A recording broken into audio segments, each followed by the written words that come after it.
Well, certainly mask wearing has essentially no downside. They're not expensive.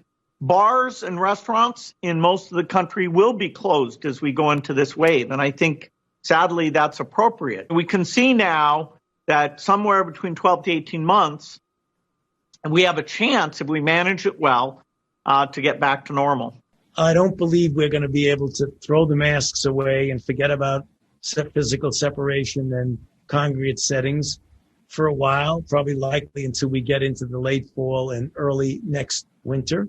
This is one of the misperceptions here. Just because you get vaccinated with that second dose does not mean you should be participating in things like traveling in the middle of an out-of-control pandemic or that you're liberated from masks. Mm-hmm. Everything still applies until all of us get the 2-dose regimen.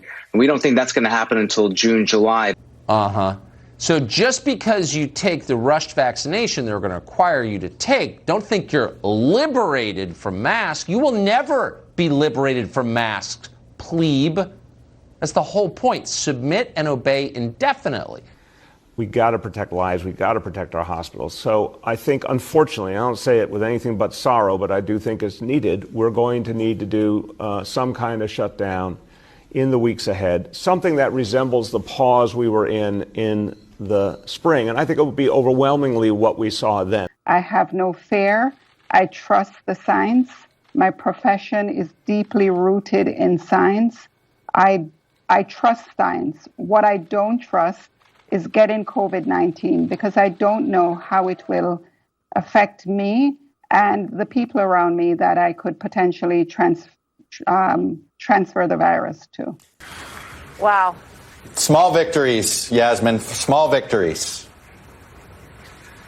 I mean, again, Chuck, it makes you emotional, you know, to kind of tear up watching it because of what the future may hold because of this advancement. It's so incredible. It is about getting through the pandemic around making sure that everyone has access to the vaccine and that they take it. And how do you go about doing that when you know there's so much mistrust, especially in the community of color? And that means about listening to the people. It means about remembering history and why people feel the way they do. And then also reminding folks, this vaccine is just about one thing and one thing only, saving lives.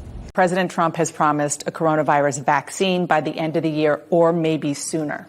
Would you trust that vaccine? I think that we have learned since this pandemic started, but really before that, that there's very little that we can trust that comes out of Donald Trump's mouth. Let's just say there's a vaccine that is approved and even distributed before the election.